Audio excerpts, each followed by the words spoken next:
With some of the recent breakthroughs with AI, artificial intelligence, a lot of people are starting to think, could AI be the mark of the beast? Is this the beginning of the end? Now, I think some of that may be a little exaggerated or blown out of proportion, but let's go ahead and kind of walk through this, right? Now, if you haven't already, Time Magazine released an issue, and on the cover, they basically were emphasizing how AI could be the end of humanity. It could be humanity's extinction. It could lead to that. And just make sure that we present that fairly. So this is a quote from the uh, the Time Magazine article. Experts are scared. Last summer, I surveyed more than 550 AI researchers, and nearly half of them thought that, if built, high level machine intelligence would lead to impacts that had at least a 10% chance of being extremely bad, e.g., human extinction. Now, some of the articles I saw, this 10% has actually gone up, I guess, since this was recorded. And some are now saying maybe 20%. So the article continues to say mitigating the risk of extinction from AI should be a global priority alongside other societal scale risks such as pandemics and nuclear war. And I'm sure if you've kind of been keeping up with the news, you've seen how some of these latest AI companies, OpenAI, Sam Altman, and all these other people who signed this letter have been kind of like, hey, listen, we have to make sure that we approach this AI race, as they're calling it, um, with a smart approach, right? We want to make sure that we're being intelligent. It's kind of a play on words here, right? The artificial intelligence. But we want to approach it. We want to be smart because jumping into this with no restrictions, no regulations, no guidelines can be really bad. And to be honest, I think that's wise. So this Time Magazine issue, it didn't do too well. It got a lot of criticism fairly early. It wasn't well received. And one of the other articles I saw, it says Time cover on AI declaring end of humanity slammed as fake news, not only widely inaccurate but dangerous. The Christian Broadcast Network also had a video talking about AI being the mark of the beast. And I've also seen a few other Christian YouTubers who have also talked about AI being the mark of the beast. But the question is this true? Right? Kind of that whole Frank Turek line. Is it true? um, so I'm a little interested into the AI stuff. I think there's a lot of good that can come from AI. And I think it's a helpful tool so long as we use it wisely and we use it correctly, right? I also came across this book, and I think it's a couple years old now. This is a book from John Lennox, 2084. Definitely check it out if you haven't. But the whole book is basically talking about AI. But I'm going to focus on particularly chapter 12. We'll look some snippets here. So the chapter in the book is called Homo Deus, which basically means man God. And in this particular chapter, he focuses on Revelation 13. Now, I think he walks through most of the chapter. I'm not going to do that here because it's going to take a lot of time. But I'm just going to look at some of the snippets, kind of how he ties it. He'll mention a verse and then kind of tie it in with what he's writing. So Revelation 13, and this is quoting from the book now. Revelation 13, verse 15, describes the second beast as commanding the construction of an image of the first beast to which breath is given, resulting in worldwide deception and control. Social control is absolute, as freedom to buy and sell is determined by the wearing of some kind of mark, analogous to having a certain number of social security points in the evolving Chinese algorithmic surveillance system. Now, in the book, he goes on to show how this sort of surveillance is actually more widespread than we think. He gives an example of how the UK a few years ago bought a bunch of cameras from China for precisely this reason, to surveil their citizens. Now, those of us that live here in the United States, we have also seen how this has also been happening here, and how some of the more recent news, even pertaining with the FBI and some of the, I guess, yeah, for lack of a better word, illegal surveillance kind of has been going around behind the scenes, and how they kind of got in some trouble for this. So back to the book here. In this connection, one actually thinks of AGI proponents. AGI is artificial general intelligence. AGI proponents aim to make artificial life and to upload the contents of minds into silicon. We do know exactly what Revelation has in mind here. It could conceivably be the creation of some kind of life that is so sophisticated and impressive that the world is deceived and oppressed by it. Now, I read an article not too long ago, and I believe this article was in the Free Press. And I'm not endorsing everything here, but I do. When I say I read something, I want to tell you where I read it from. So I read this article not too long ago from the Free Press, and I was talking about how people are paying to basically freeze their bodies, right? So when they die, instead of being buried, they're asking, oh, put me in some kind of um, low temperature, tank to kind of preserve my body, so that sometime later in the future, my mind can be kind of restored or re-uploaded into some like humanoid robot being. Um, Now, when it talks about image here, right? It talks about. Let me scroll up here a little bit so I can kind of give you the context, because I think it's just a quote from earlier. Um, let's see. Right. So he talks about how in Revelation 13 describes the second beast as commanding the construction of an image of first beast to which breath is given. So when it says the use of the word image here, it's not talking about Old Testament idols like statues of stone, fancy metals, or wooden images. It's more nuanced than that. Let's continue here with the book here. It is clear that the book of Revelation is talking about something very different from this kind of crude idolatry, when it describes an image to which breath and speech is given. This seems much more human than ancient primitive images, and it could well suggest something like a brilliantly contrived humanoid robot equipped with very advanced AI, even AGI. AGI again, artificial general intelligence. The second beast is allowed to perform deceiving signs. Also, it is allowed to give breath. It is allowed to give breath to the image of the beast. The language here is reminiscent of that used in Genesis. And this is Genesis 2:7. That the Lord God formed the man out of dust from the ground and breathed into his nostrils the breath of life. And the man became a living creature. Does this indicate that humans will be allowed to create something very lifelike, if not some sort of life itself? This living image is able to cause the selective death of those who do not worship the beast. That implies that whatever it is able to recognize such recalcitrant antisocial behavior, says facial recognition, determine their attitudes toward the beast, social social surveillance, and put them or have them put to death. So does this imply AGI at a level that can simulate a kind of consciousness, or is it an upgraded version of the unconscious type of AI systems used today? Now, in the book, John Lennox points out how God intervened throughout humanity's history at man's different attempts to reach God status. Right, we see this in Genesis 3. We see this at the Tower of Babel, and he emphasizes how this will also happen at the end. So we can see how this idea of AI potentially plays a huge role when it comes to end times deception, and we should at the very least be aware of it. If you haven't already, I would strongly recommend checking out this book. John Lennox does a great job of unpacking this more in depth. Again, this is just a snippet, so I would really recommend just kind of checking it out. He makes some very compelling connections throughout. He ties in some of the passages with Daniel, some of the passages in Thessalonians that talks about the man of lawlessness. He makes a very compelling case. So let's try to look at it from a different view, right? A different angle. Now, Mike Winger, this is from his 20 questions episode a few weeks ago. One of the questions he received was pertaining to AI and the mark of the beast.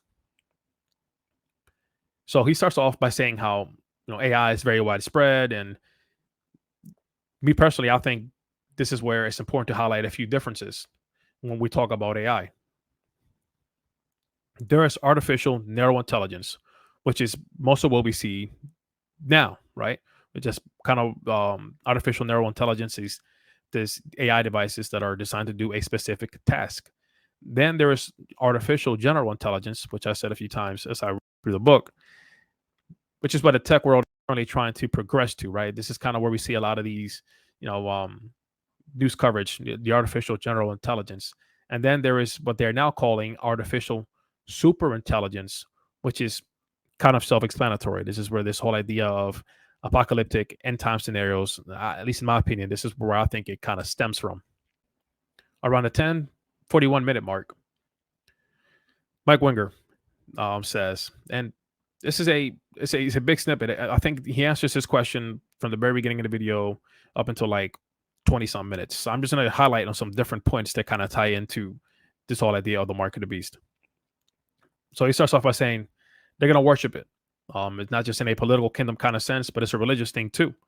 He talks about how everyone in the book of the Lamb who is slain in who is slain, in this whole idea of the book of life, who basically refutes or refuses to worship the beast will be slain. Now he says here, the big driving thing to dealing with this beast is who is inspired or empowered by Satan to be this world's ruler, who's going to be worshipped. Basically, it's like it's a worship of Satan, effectively. So the idea is, the focus or the point that Mike is making is that the beast and Satan kind of go hand in hand, right? And that's more or less a popular view within the book of Revelation that people tend to take, or the approach that they use. He goes on to say, there's a natural creation of like an image. So the thought is maybe this is like an AI or an AI model, an AI thing that's made. But image, the word image back in the day, if you read this in the first century, you obviously would know nothing about computers or AI. It wouldn't have been a conception in the minds of those who would have been reading this. Your natural thought is image is referring to an idol that is used in worship. This is how you know an image, rather, that's used in worship. We're talking about an idol. There's some kind of idol. It's an idol worship kind of going on here. But this idea of AI or computers wouldn't have been something that would have made sense to the people first hearing this. It's a long quote, so I'm going to kind of hit some snippets just to kind of run through it. Let's see here. Again, talking about the image, the mark of the beast. This he says there's a speaking capacity that this idol, this type of thing has, the image, and it has the ability to enforce in some way punishment of death upon those that do not worship the image. So it's as though you come to the image, and the image itself has a way of judging whether you are worshiping it or not, and then punishing you if you don't. Well, what could this be? So I think this is an interesting kind of connection, because you see how both Mike Winger and John Lennox kind of agree that, hey, this whole image, the mark, the image of the image pertaining to the beast here has this ability to kind of see whether you're worshiping or not worshiping, or if you're not basically doing what you should be doing, and it can also some sort of way enforce punishment, which is a similar quote to what John Lennox says in his book. So let's see here, and then he talks about how with the theology of AI, the belief that some people are having, and stuff like this. Some would say this could be an artificial intelligence. Now, he points out how there could be other reasonable constructions of this. It doesn't necessarily have to be an AI thing. It could be something supernatural. It's not AI generated. So I think this is where this gets very helpful, because a lot of people, get, I mentioned earlier, CBN did a video talking about AI being the mark of the beast, and other Christian YouTubers. I think Mike takes a very level-headed approach. He talks about how this idea of the mark of the beast over the years has taken different meanings.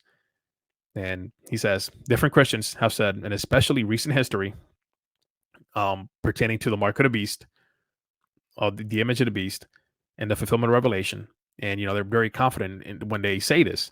At first it was the locusts are the attack helicopters. Now he says, I don't see the text that makes this clear. There's total conjecture. But when they were saying this, they felt very confident. And if that's the case, then that means it should have already happened, right? This is back in the 80s. And the market, he points out how the mark of the beast has been subject to more speculation than just about anything else. And I couldn't agree more. Well, we've seen this over and over, even in just recent history. Then people were saying, and this was before my time, but they were saying the barcodes were the mark of the beast. Now, he says, I'm a little hesitant to try to convince people that barcodes are the mark of the beast, but barcodes were suddenly in every store on every product, and you couldn't do what without it. You couldn't buy or sell without barcodes. So barcodes are the mark. And some people went out and they were saying, you know, these barcodes, they have two big lines in the middle, two big lines at the end, and two big lines at the beginning of the barcode. And each of those lines of the long ones represent the number six. So every barcode says 666. So when you get a barcode on your products, that's the mark of the beast. Like, right there, right? It's very clear. It's the barcodes, right? And it's just me being kind of funny about it, but this is kind of what people were thinking. So he points out how now we've moved on from barcodes, and he's tracking this throughout history. And then it was like, oh, maybe it's credit cards. Credit cards are the mark of the beast because you can't buy or sell without it. And then I was like, wait, no, it's social security numbers. Social security numbers are the mark of the beast. And that's what they're saying before barcodes. So barcodes, credit cards, but before barcodes with social security numbers. Want to make sure I give you the rough kind of timeline. People are saying, oh, it's social security numbers. And people hear you, and it's hard for them not to think that Christians are just super paranoid. You're going around trying to point out how everything is the mark of the beast. Now, let's be fair, right? Now, and this is where I think Mike is level-headed in his approach. He says this is all just assuming, this idea of the mark of the beast, potentially being barcode, credit cards, which things have already passed, right? And before that, it was social security numbers. And now with the whole AI thing, this is assuming that the premillennial view of Revelation is correct. Now, Mike holds to this view. He points out how he could be wrong, and maybe he's just building conjecture on top of it. And to be honest, I lean towards premillennial as well.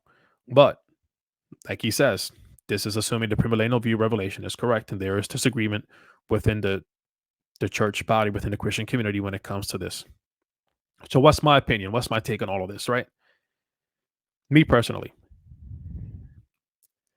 I have listened to Craig Keener and Michael Brown make the case, and John Lennox in the book also highlights this before he jumps into Revelation 13, how this whole idea of the mark on the hand and on the forehead seems to be a parody of what happens in the Old Testament with the Jewish community. I personally tend to lean that way. I think that's a very compelling argument. Now, I am aware that neither Michael Brown or Craig Keener are premillennial, so I understand how that can be seen as a bit of an inconsistency, and I'm okay with that. But that's personally how I see it.